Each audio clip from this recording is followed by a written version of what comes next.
Boa tarde, turma. Boa tarde, professora. Eu me chamo Pedro Henrique Massal e hoje eu vou falar um pouco sobre a minha experiência com a prática 11P5, que foi a determinação do calor de neutralização, dissolução e diluição. Bom, aqui está o sumário, onde eu dividi a apresentação e ele foi dividido em objetivo, introdução, materiais, procedimentos e o tratamento de dados. A questão de materiais e procedimentos eu vou falar bem breve mesmo, é só por via de informação, e o tratamento de dados é o foco do trabalho. Bom, o objetivo do trabalho foi determinar o calor de neutralização de uma reação ácido-base, que no caso aqui foi o HCl e o NOH, e a dissolução na solubilização da água. Então, o, vou introduzir sobre o assunto. O calor ele vai ser definido como uma quantidade que se transfere de um corpo para o outro como consequência exclusiva de uma diferença de temperatura entre ambos. Ou seja, o calor ele só vai existir quando os dois corpos eles estiverem uma diferença de temperatura. E com essa diferença de temperatura vai ocorrer uma troca de energia entre eles. E quando falamos de troca de energia, nós já podemos falar da primeira lei da termodinâmica, que diz que quando dois sistemas ou corpos eles interagem e trocam energia, um deles ganha e o outro perde a mesma quantidade de energia. Ou seja, desta forma nós podemos representar na seguinte relação: Q1 mais Q2 é igual a zero, porque eles trocam, ganham e perdem a mesma quantidade de energia. E quando substituímos o Q na sua fórmula de calor, fica na seguinte relação abaixo aí, que fica C1 vezes a diferença de temperatura igual menos C2 vezes a diferença de temperatura. O calorímetro foi o aparelho, o instrumento em que foi utilizado na medição do calor de todas as, as, as reações.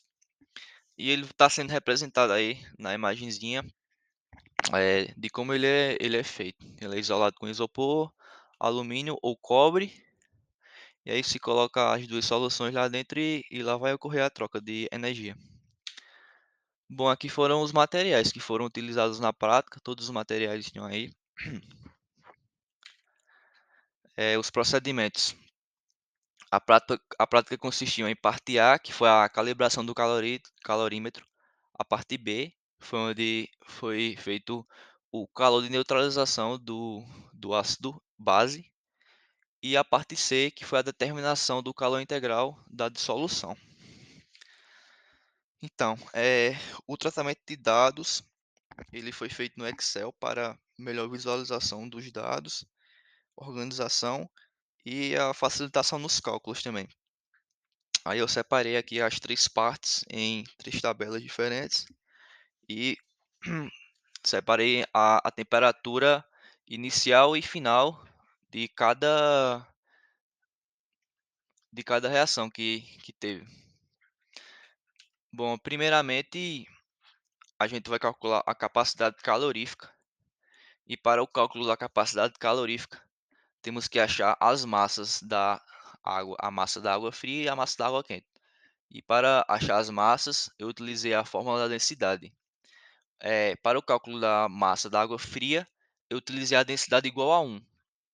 Então foi o V1 vezes 1, que deu 100.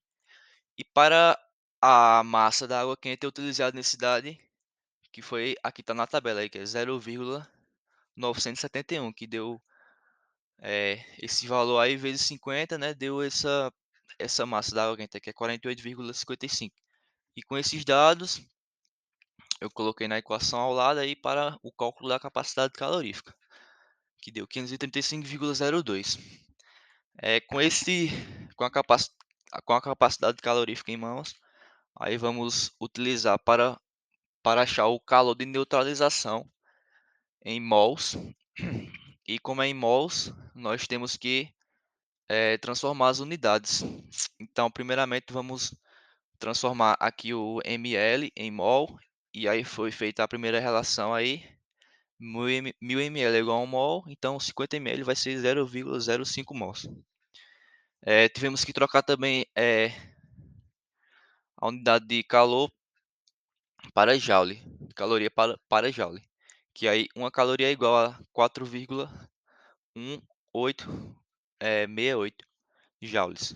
E aí foi feito o cálculo e se obteve esse valor aí em joules, e aí foi utilizada a fórmula do calor de neutralização.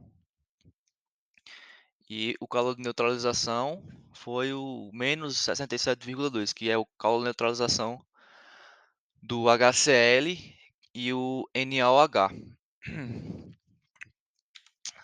Aí, por fim, vamos calcular o calor integral de diluição do sal.